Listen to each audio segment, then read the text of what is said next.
Quand le design avancé de Godzilla a été dévoilé, certains étaient ravis. D'autres, en revanche, que vous ayez détesté ou adoré le nouveau look. Tous se sont demandé pourquoi l'apparence du J-Man avait changé, devenant le sujet le plus discuté parmi les fans avant la sortie du Nouvel Empire. Environ un mois après la sortie du film, nous avons finalement obtenu sa version romanisée que j'ai lue la semaine dernière. Le livre a révélé une nouvelle mythologie, notamment comment et pourquoi l'apparence de Godzilla a radicalement évolué vers un aspect plus aquatique et pisciforme, après être sorti de la glace. C'est ce que nous allons expliquer aujourd'hui. Bienvenue à tous à Dangeville et commençons. Avant son évolution, le design de Godzilla dans le Monsterverse est resté assez constant tout au long des 4 films précédents et à travers les médias étendus. Bien que certains aspects de son design changent entre les apparitions, comme ses plaques dorsales, sa physique et la forme de ses pieds, son apparence globale est restée à peu près la même. C'étaient toujours des changements si minimes que sans grande attention, vous pourriez ne pas les remarquer.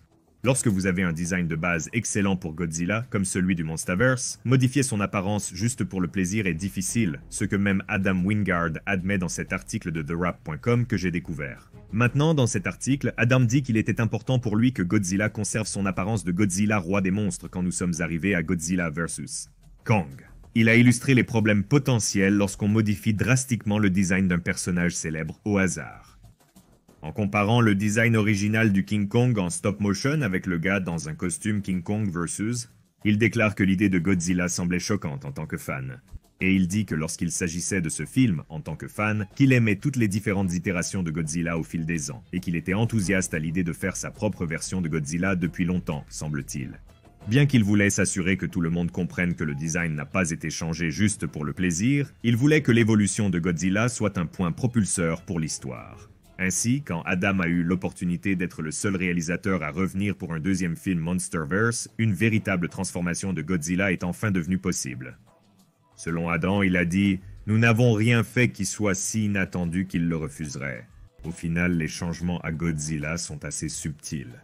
Il y a quelques ajustements de proportion, ou quelques pointes en plus. Bien sûr, le rose, qui est primordial, est présent. Maintenant, pour la plupart, je suis personnellement d'accord avec cela.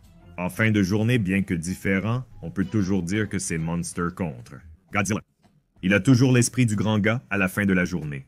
Maintenant, le concepteur de Godzilla évolué, Jared Krzyzewski, a fait une déclaration à un moment donné concernant le nouveau look de J-Man, où lors de la conception, son explication était que le corps de Godzilla absorbait tellement d'énergie stockée dans son corps qu'il a commencé à épuiser ses réserves de graisse en quelque sorte, résultant en ce nouveau corps à l'apparence athlétique. Maintenant que le livre est publié, nous avons une explication officielle sur le changement de design de Godzilla.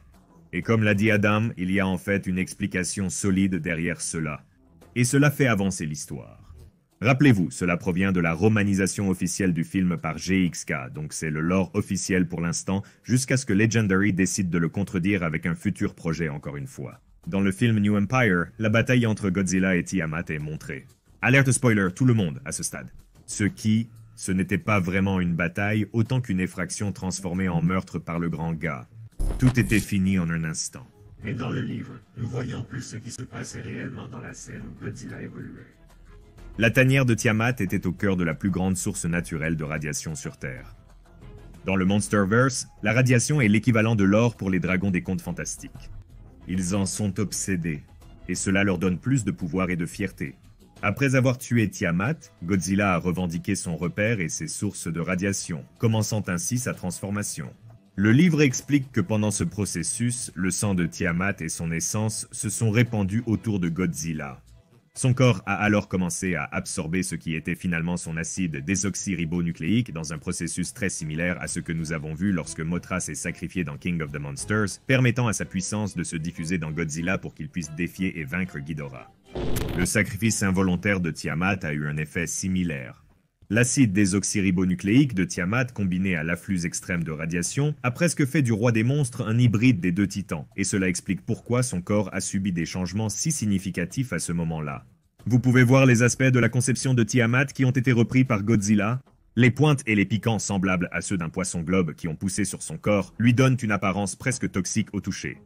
Ses plaques dorsales semblent maintenant être plus charnues et ressemblent à des nageoires, et sa forme corporelle globale est devenue plus mince et serpentine, permettant une meilleure flexibilité et vitesse, ce qui a été repris dans sa bataille en apesanteur avec Shemo, et le roi cicatrice dans la Terre creuse. Une seule question reste. Godzilla gardera-t-il cette apparence dans le prochain film? Je suppose que nous devrons attendre et voir. Parfait, j'espère que vous avez aimé la vidéo de Godzilla évolué. Je tiens à remercier Darko Darks pour son aide avec ce modèle de Godzilla évolué. Il a beaucoup travaillé sur ce modèle, le sculptant, le rendant officiel, le rendant fidèle au véritable design de Godzilla. Je crois qu'il nous a envoyé des poses épiques de Godzilla à Dangerville, utilisées dans notre vidéo. Grand merci et cri vers lui.